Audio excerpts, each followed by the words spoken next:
अस्सलाम वालेकुम जी। आज मैं फैसलाबाद में आया हूँ। यहाँ पर फ्रोनस का एक न्यू मॉडल है, रीबॉर्न सीरीज इन्वर्टर लगा हुआ है जो कि 6 किलोवाट का इन्वर्टर है और इसमें सेटिंग के फॉल्ट्स हैं।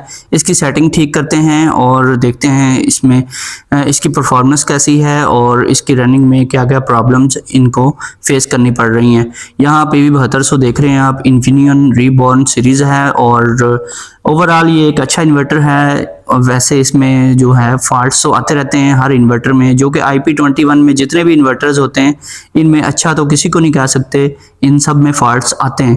लेकिन इस इन्वर्टर में फॉल्ट रेशो काफ़ी कम है बाकियों की निस्बत। और यहाँ पर हम देख सकते हैं कि इस टाइम आप बैटरी के वोल्टेज देख सकते हैं 46.1 वोल्ट हैं। जब भी आपने सेटिंग करनी है स्क्रीन के पैरामीटर्स को लाजमी रीड करना है कि क्या चल रहा है और कैसे चल रहा है। 4.28 किलोवाट का लोड है, 9 बजे का टाइम है और 2 AC चलाए हुए हैं इन्होंने और डेली ये ऐसे ही करते हैं।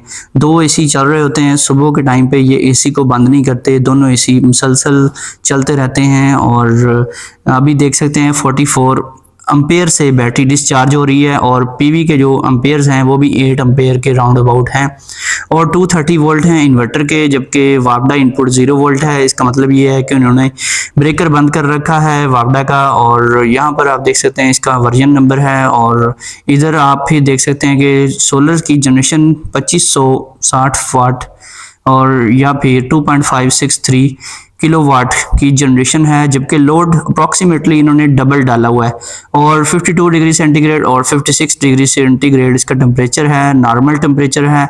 60 डिग्री से हमेशा टेम्परेचर कम ही रहना चाहिए। आपके इन्वर्टर का अगर इंक्रीज हो जाता है तो उसको कम रखने की कोशिश करें। यहाँ पर आप देख सकते हैं 315 या 321 वोल्टेज आ रहे हैं सोलर से और 8 अम्पेयर सोलर के आ रहे हैं और बहुत अच्छी परफॉर्मेंस है। जिनको के इन्होंने पैनल लगाए हुए हैं 585 वाट के और अप्रॉक्सीमेटली लोड डालने के बाद इस टाइम पर पैनल 40 वोल्ट इनको मिल रहे हैं। और अब इसकी सेटिंग करते हैं। सेटिंग मैटर होने के लिए एंटर वाला जो राइट साइड पे बटन होता है उसको आपने 3 सेकंड तक होल्ड करके रखना है। नंबर 1 पे आप देखेंगे डाउन की प्रेस की तो नंबर 1 पे आ गए। यहाँ पर आउटपुट सोर्स प्रायोरिटी की सेटिंग करनी है, SUB SBU वट एवर जो भी आप रखना चाहते हैं। अगर आप बैटरी से शेयरिंग करना चाहते हैं, जैसा कि इन लोगों ने कहा है कि ऑटोमेटिकली हमारा इन्वर्टर दिन के टाइम वापडा बंद कर दे, हमें ब्रेकर खुद से चलाना या बंद ना करना पड़े, तो SBU मैंने कर दिया। 2 नंबर पे 30 एम्पेयर हैं बैटरी की चार्जिंग के। ये 30 एम्पेयर तब रखे जाते हैं जब 200 एम्पेयर की बैटरी आप यूज करें। यहाँ पे इन्होंने नॉर्मल टाइप की बैटरी लगाई हुई है जो कि 21 या 23 प्लेट की बैटरी है और इसके 130 एम्पेयर होते हैं। अच्छा, बैटरी के ऊपर एक बड़ा सारा करके नंबर लिखा होता है 180 या 200 या 160, उसका मतलब अम्पेयर नहीं होता, उसका अपना ही कोड होता है, उन्होंने बनाया होता है। लेकिन अम्पेयर जो है वो छोटे करके लिखे होते हैं नीचे। असल चीज अम्पेयर है, अम्पेयर के लिहाज से आपने सेटिंग करनी है। चार्जिंग अम्पेयर आप इस बैटरी के लिए 20 से ज्यादा ना रखें और इनका लोड बहुत ज्यादा है और इनकी फरमाइश पे मैंने 30 एम्पेयर रख दिया है। तो 5 पे बैटरी टाइप है, AGN इन्होंने रखी हुई है। और यहाँ पर और जो चीज़ है 10 पे 230 वोल्टेज हैं और 6-7 पे जो था वो डिफ़ॉल्ट पे ही रहने दें उसको, ओवरलोड और ओवर टेम्परेचर के साथ, ताकि ये खुद ब खुद रीस्टार्ट होने की कोशिश ना करे। 11 पे है वापडा से यानी ग्रिड से चार्जिंग के एम्पेयर्स। ग्रिड से चार्जिंग के एम्पेयर हमेशा मिनिमम रखा करें, इसको 10 एम्पेयर कर लें या ज़्यादा ही आपने रखना है तो फिर आप इसको 20 कर सकते हैं। अदरवाइज 2 एम्पेयर रखें तो बेस्ट रहेगा, उससे 1-1.5 यूनिट ही रात को खर्च होगा, ज़्यादा वापडा से खर्चा नहीं होगा। 12 नंबर पे है 46 वोल्ट, यानी कि जब बैटरी 46 वोल्ट पे पहुंचे तब आपका जो इन्वर्टर है शाम के टाइम वो ग्रिड को ऑटोमेटिकली ऑन करवा दे और बैटरी को मजीद डिस्चार्ज ना करे। ये बैटरी की डिस्चार्जिंग लिमिट होती है। और 13 पे है 54 वोल्ट। इसका मतलब ये है कि जब तक बैटरी 54 वोल्ट पे नहीं आ जाती तब तक आपकी वापडा यानी ग्रिड चलती रहे और जो आपका लोड है वो सोलर पे शिफ्ट ना हो और आपका जो सिस्टम है उसी तरीके से चलता रहे। जैसे ही बैटरी इस रेंज में आएगी बैटरी के वोल्टेज, तो आपका सिस्टम जो है वो कन्वर्ट हो जाएगा सारे का सारा बैटरी के ऊपर। और अगर सोलर का टाइम है तो बैटरी शेयरिंग मोड पे आपका सोलर चला जाएगा। और यहाँ पर मैक्सिमम वैल्यू रखी जाती है। अगर आपने बैटरी को वापडा से चार्ज करवाना है तो इसको FUL पे रखें हर सूरत में। अगर आपने वापडा से चार्जिंग नहीं करवानी तो फिर इसको कम भी कर सकते हैं। और इसके अलावा यहाँ पर अम्पेयर जो हैं वो मैंने आपको बताए हैं, 10 एम्पेयर रख लें या फिर 2 एम्पेयर रख लें। और अगर आप चाहते हैं कि चार्जिंग बिल्कुल आपने स्टॉप करवानी नहीं है, अगर चार्जिंग का खर्चा बहुत ज़्यादा आपका होता है, तो फिर 16 नंबर पे आप इसकी सेटिंग जो है वो OSO कर दें, only solar. Default value SNU होता है और SNU पे ही बहुत सारे लोग चलाए रखते हैं अपने इन्वर्टर को, लेकिन कोशिश किया करें इसको, अगर आप चाहते हैं कि रात के टाइम आपका चार्जिंग का खर्चा बहुत कम हो तो OSO रखें। अगर आपने चार्जिंग के ग्रिड के जो चार्जिंग एम्पेयर हैं वो आपने 11 नंबर पे ज्यादा रखे हुए हैं, 20 एम्पेयर रखे हुए हैं या 10 एम्पेयर रखे। अगर आपकी 4 बैटरियां हैं तो अप्रोक्सीमेटली आपके वापडा से जो यूनिट हैं सिर्फ चार्जिंग के, वो 2 से 3 यूनिट आपके लाजमी खर्च हो जाएंगे। अगर आपकी बैटरियां बड़ी हैं तो 4 से 5 यूनिट भी खर्च हो सकते हैं। ये डिपेंड करता है कि बैटरी टाइप कौन सी है और बैटरी सेटिंग कैसी है, और आपकी बैटरियां अगर पुरानी हैं, यूज में हैं, तो फिर तो बहुत ज्यादा यूनिट खर्च हो जाते हैं चार्जिंग पे, क्योंकि वो देर से चार्ज होती हैं, नई बैटरी जल्दी चार्ज हो जाती है। अब 16 नंबर पे CSO करेंगे तो इसका मतलब है कि दिन के टाइम पे जो चार्जिंग है वो सोलर से हो और रात के टाइम वापडा से भी चार्जिंग हो बैटरी की। और ये भी एक अच्छा ऑप्शन है वहाँ पे, ख़ास तौर पे जहाँ पे लोड शेडिंग काफ़ी ज़्यादा होती है। बहुत ज़्यादा लोड शेडिंग में ये ऑप्शन ही आपको सिलेक्ट करना चाहिए। इसके अलावा अगर आपने बड़ी बैटरी लगाई हुई है तो फिर आपने एम्पेयर जो है चार्जिंग के 200 एम्पेयर की बैटरी के लिए आपने 20 एम्पेयर से ज़्यादा नहीं रखने। कोशिश करें कि रात को अगर ज़रूरत नहीं है चार्जिंग की तो एम्पेयर आप मिनिमम रखें, 2 कर लें या 10 कर लें। और इसके अलावा यहाँ पर जो मोस्ट इम्पोर्टेंट सेटिंग है ये लाइटों की और अलार्म की सेटिंग है। और इसके अलावा अगर हम देखें तो बाकी इसमें हमने बैटरी के जो पैरामीटर्स सेट करने हैं उसकी सेटिंग सबसे ज़्यादा इंपॉर्टेंट है। और 19 नंबर पे है ESP। इसका मतलब है कि डिफ़ॉल्ट स्क्रीन पे आपका इन्वर्टर रुका रहे या फिर उसको चेंज कर दे थोड़ी देर बाद। तो ये 22 पे है अलार्म की सेटिंग। इसी तरह से यहाँ पर ये बाईपास करवाने की ग्रिड को उसकी सेटिंग है, ये काम नहीं करती। जितने भी वक्त सामने इन्वर्टर आ रहे हैं ये काम नहीं करती। 26 पे है 56.4 वोल्ट। अगर आपने 5 नंबर पे USC रखा हुआ है यानी कि यूजर कस्टम डिफाइन, तो फिर आप 26, 27 और 29 और 30 नंबर के पैरामीटर्स को अपनी मर्जी से चेंज करवा सकते हैं। अदरवाइज ये सेटिंग चेंज नहीं होती। बहुत सारे लोग यही कंप्लेन करते हैं कि हमारे इन्वर्टर में सेटिंग चेंज नहीं होती, सेव नहीं होती। 26 पे है 56.4 वोल्ट। ये है नॉर्मल लेड एसिड बैटरी के लिए। अगर आपकी डीप साइकिल बैटरी है तो फिर यहाँ पे वैल्यू 57.6 आएगी। अगर आपकी ट्यूबुलर बैटरी है तो 58.4 आएगी। चूंकि इन्होंने केबल जो है 16 mm की लगाई हुई है जो बिल्कुल रॉन्ग है। यहाँ पे 25 mm की केबल लगनी चाहिए थी और उसको ज़्यादा लंबा भी नहीं रखना चाहिए। 3 से 4 फुट का डिस्टेंस होना चाहिए। इन्होंने तकरीबन 6 फुट लंबी केबल लगाई हुई है और वाल में आर पार एक सुराख किया हुआ है और साथ ही बिल्कुल एक शॉप है, वहां पे इन्होंने बैटरियां रखी हुई हैं। यानी कि दूसरे कमरे में ये समझ लें कि उधर बैटरियां पड़ी हैं, इस साइड पे इन्वर्टर लगा हुआ है।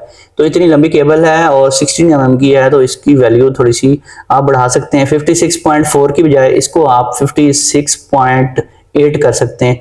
और इसके अलावा 27 पे 54 की वैल्यू ही रखनी है। 30 पे आपने 29 पे बैटरी का डिस्चार्ज सेट करना है, वो मिनिमम रखना होता है। ठीक है, इसके लिए आप 40 वोल्ट, 41, 42 भी रख सकते हैं। 30 पे है इक्वलाइजेशन को अनेबल या डिसेबल करने की सेटिंग है। इसको डबल EN कर देंगे तो ये अनेबल हो जाएगी। EDS पे ये इक्वलाइजेशन डिसेबल हो जाती है। वैसे इक्वलाइजेशन करवाने की कोई ख़ास ज़रूरत होती नहीं है। अगर बैटरी पुरानी हो जाए तो फिर आमतौर पे ये वाला फीचर यूज़ किया जाता है, इसको अनेबल करवाया जाता है। और अगर आपकी ट्यूबुलर बैटरी है तो फिर भी इसको अनेबल करवाया जा सकता है। अगर आपका लोड बहुत ज़्यादा है और बैटरी की जो चार्जिंग है वो ठीक से नहीं हो रही तो फिर इसको अनेबल करवा सकते हैं। और 31 पे जब भी आपने इसको अनेबल करना है तो अक्सर लोग कहते हैं इक्वलाइजेशन काम ही नहीं करती, ग्रेविटी पूरी नहीं करती, तो फिर 31 पे आपने वोल्टेज जो है वो कम रखे होते हैं। अब ये 58.4 वोल्टेज ठीक है अगर आपकी नॉर्मल बैटरी है। अगर ट्यूबुलर बैटरी है तो इसको आपने मिनिमम 59.2 से लेकर 60 तक रख सकते हैं। ठीक है, इसके बाद इसमें इंटरवल है 33 और 34 पे कि कितनी देर तक आपकी इक्वलाइजेशन होती रहे। 1 घंटा करवानी है, 2 घंटे करवानी है, मिनट्स में टाइम लगा सकते हैं। 35 पे है इंटरवल कि आपने कितने दिनों के बाद ऑटोमेटिकली इसको अनेबल करवाना है। तो ये 35 पे 30D है, इसका मतलब है 30 दिनों के बाद ऑटोमेटिकली ये 1 से 2 घंटे के लिए अनेबल हो जाएगी, उसके बाद खुद ब खुद ये डिसेबल हो जाएगी। 36 पे है ADS का मतलब है कि आपने अगर इमीडिएटली इसको अनेबल करना है तो AEN कर देंगे। अभी ADS है तो ये डिसेबल है, ये इमीडिएटली इनेबल नहीं होगी। तो इसको इमीडिएटली इनेबल करवाने का फ़ायदा भी कोई ख़ास नहीं है। तो ये तब करवाई जाती है जब बैटरी बहुत ज़्यादा लो लेवल पे चली जाए, उसकी ग्रेविटी बिल्कुल लो हो जाए, तब इसको इमीडिएटली आप इनेबल करवा सकते हैं। इसके अलावा जो सेटिंग है वो है ग्रिड फीडिंग की 37 पे, और अगर आपने नेट मीटिंग यूज़ करनी है तो यहाँ पे आपने HYD कर देना है। अगर नेट मीटिंग नहीं करवाई हुई, ग्रीन मीटर आपका नहीं लगा हुआ, तो फिर आपने इसको ऑफ ही रखना है। अदरवाइज आपका जो मीटर है वो रिवर्स होने की बजाय वो फॉरवर्ड चलेगा। जब आपका मीटर फॉरवर्ड चलेगा तो आपके यूनिट्स काउंट होंगे और आपका बिल बहुत ज़्यादा आएगा। इसके अलावा 38 पे आपने अम्पेयर्स सेट कर देने हैं कि कितने अम्पेयर्स से आपने ग्रिड फीडिंग करवानी है, और अगर अम्पेयर्स सेट नहीं करेंगे तो फिर आपकी नेट मीटिंग जो है वो होगी, लेकिन लिमिटेड लेवल की होगी, और पूरी पावर जो है आपके सोलर पैनल्स जितनी जनरेशन कर रहे हैं वो सारी की सारी आगे फीड नहीं होगी। अगर आपका इन्वर्टर ओवरहीट होता रहता है तो फिर आप अम्पेयर्स जो हैं वो ज़्यादा ना रखें, फिर अम्पेयर्स आप 2 या 4 अम्पेयर कम कर लें। तो अम्पेयर्स, अब 10 अम्पेयर का मतलब ये है कि 220 वोल्टेज से आपने अम्पेयर को मल्टीप्लाई करना है, तो ये बन जाते हैं 2200 वाट। 2200 वाट तक ये ग्रिड फीडिंग करेगा अगर आपने 10 एम्पेयर रखे हुए हैं। इसी तरह से एम्पेयर बढ़ाते जाएंगे, जितने एम्पेयर होंगे उसको आपने वोल्टेज से मल्टीप्लाई कर लेना है, तो फिर आपको पता चल जाएगा कितने वाट की हम ग्रिड फीडिंग करवा रहे हैं। इसके अलावा ये सेटिंग जो है 41 की, ये हैवी लोड को ऑन करवाने की है। L2F पे हैवी लोड ऑफ है और L20 पे अनेबल हो जाएगा। हैवी लोड जो है वो कट ऑफ करना शुरू हो जाएगा। अगर आपका हैवी लोड काम नहीं कर रहा तो इसकी ये एक रीजन हो सकती है। 42 पे है इसके वोल्टेज की सेटिंग, मोस्ट इंपॉर्टेंट सेटिंग है। ये 44 पे होती है, आमतौर पे डिफॉल्ट वैल्यू है इसकी। 44 वोल्ट इसकी डिफॉल्ट वैल्यू है, ये रखेंगे तो ये कट ऑफ नहीं होगा। 44 पे तो बैटरी वैसे एंड हो जाती है, और इससे ज्यादा वोल्टेज इसके रखने चाहिए। 47 या 48 आप रख सकते हैं। अगर आप यहाँ पे 49 या 50 रख दें तो फिर भी ये कट ऑफ हो जाएगा, फौरन कट ऑफ हो जाएगा। लेकिन अगर ज्यादा वोल्ट रखेंगे 50 या 52, ज्यादा वोल्ट 54 तक भी अगर आप रखेंगे तो फिर ये होगा कि वो जल्दी कट ऑफ हो जाएगा, बल्कि कट ऑफ ही रहेगा और चलेगा भी नहीं। और इवन के सोलर चल रहा होगा तो फिर भी वो कट ऑफ ही रहेगा, और सोलर की मौजूदगी में भी वो बंद रहेगा। हालांकि सोलर पे तो उसको ऑटोमेटिकली चलना चाहिए। जिन लोगों का ये फॉल्ट आता है उनको चाहिए यहाँ पे वोल्टेज थोड़े से कम रखें, 46 47 तक रखेंगे तो इजीली उनकी प्रॉब्लम सॉल्व हो जाएगी। लेकिन यहाँ पे मैं 50 फिलहाल कर देता हूँ, और इसको आप बाद में 48 49 रख सकते हैं। और इसके अलावा अब स्क्रीन पे देखें क्या चल रहा है। अभी लोड जो है थोड़ा सा कम किया है, 1.89 किलोवाट का लोड है, 314 वोल्टेज आ रहे हैं सोलर के, 8.5 तक अम्पेयर्स मिल रहे हैं। अब 10 बज चुके हैं और 12 अम्पेयर से बैटरी चार्ज भी हो रही है, और जब लोड कम किया है तो बैटरी चार्जिंग स्टार्ट हो चुकी है। जिनको के पैनल्स आजकल गर्मियों के दिन हैं, जून का महीना है और बहुत ज़बरदस्त इनकी आउट क्लास परफॉर्मेंस है, और जिनको के पैनल जो हैं इनका रिजल्ट बहुत अच्छा है। सुबह के टाइम बहुत अच्छा रिजल्ट, इतना अच्छा रिजल्ट जो है वो हर किस्म के पैनल आपको प्रोवाइड नहीं करते।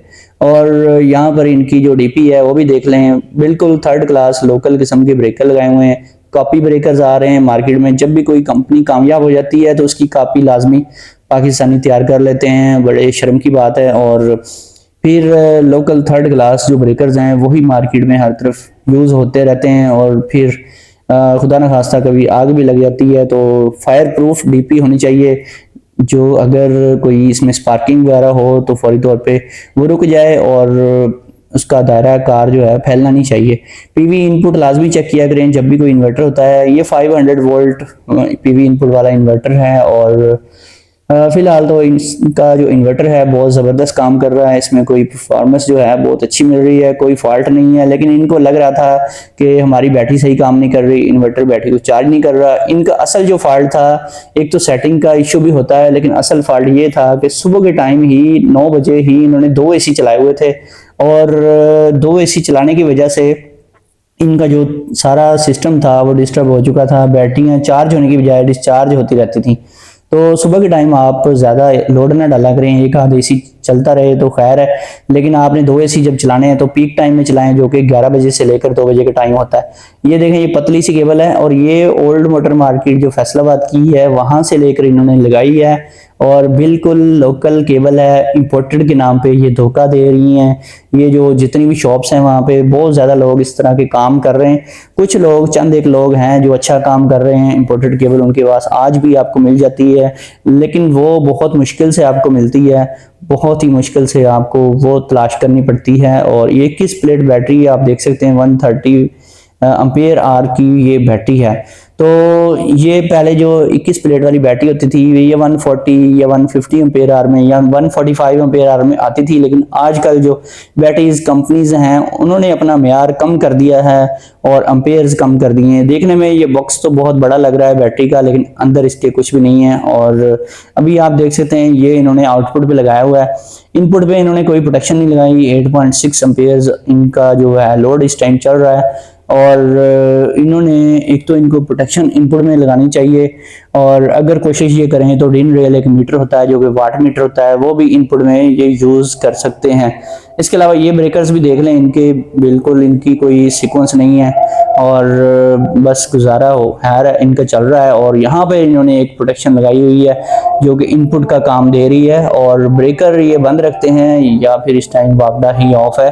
और अब जो इनकी सेटिंग होगी है ये ऑटोमेटिकली जो है इनका काम करेगा। लेकिन इस सेटिंग में एक मसला है कि नंबर 1 पे इनको SU भी रखना पड़ेगा, और इनका हैवी लोड तब तक सही काम नहीं करेगा जब तक ये वापडा शेयरिंग पे इन्वर्टर को नहीं रखते। जब भी किसी इन्वर्टर को बैटरी शेयरिंग पे यानी SBU मोड पे रखेंगे तो फिर वो कट ऑफ नहीं करेगा, हैवी लोड को बंद नहीं करवाएगा, अगर बंद करवा दिया तो फिर ऑन नहीं करवाएगा। इस तरह की प्रॉब्लम्स फेस करने को पड़ती हैं। अब ये देखें, ये पैनल्स हैं जिनको के 585 वाट के, और डस्टी हैं काफ़ी, और काफ़ी आजकल सीज़न है आंधियों का और मट्टी से भरे पड़े हैं, लेकिन फिर भी इनकी जो परफॉर्मेंस है बहुत ज़बरदस्त है। थोड़ी बहुत डस्ट जो है वो कुछ भी नहीं कहती, उसके साथ ही आपका सिस्टम बहुत अच्छा चलता रहता है। और इसमें एक फॉल्ट ज़रूर है कि ये जो एंगल है इन्होंने यूज़ किया हुआ टिल्ट एंगल इनका बहुत कम है। अप्रॉक्सीमेटली ये 20 डिग्री का टिल्ट एंगल है, इनको चाहिए था कि यहाँ पर 22 से 24 तक डिग्री इसकी रखते ताकि सेकंड टाइम पे इनको अच्छी परफॉर्मेंस मिलती। लेकिन फर्स्ट टाइम में इसका रिजल्ट बहुत अच्छा है। ये मोनोफेशियल पैनल हैं, और अभी इनके स्टैंड्स देखें इन्होंने पाइप के बनवाए हुए हैं, और बाकी इनको रिस्क तो कोई नहीं है, लेकिन फिर भी इन्होंने बजरी नहीं नीचे यूज़ की। इसकी मजबूती के लिए नीचे इनको कंक्रीट लगाना चाहिए था। और स्टैंड भी काफ़ी हल्के हैं, लेकिन ये हल्के स्टैंड भी कुछ नहीं होता इनको अगर आपने इसकी नट बोल्ट्स की कसाई सही की हुई है और नीचे बजरी वगैरह आपने लगाई हुई है। और कोशिश करें, अगर आप रावल बोल्ट लगा देते हैं, टिक्कियाँ लगा लेते हैं, तो फिर ज़्यादा मजबूती हो जाती है। दोस्तों ये थी आज की वीडियो पसंद आई है तो चैनल को लाइक करें, वीडियो को शेयर करें, सब्सक्राइब करें। फिर मिलेंगे। ओके, अल्लाह हाफिज़।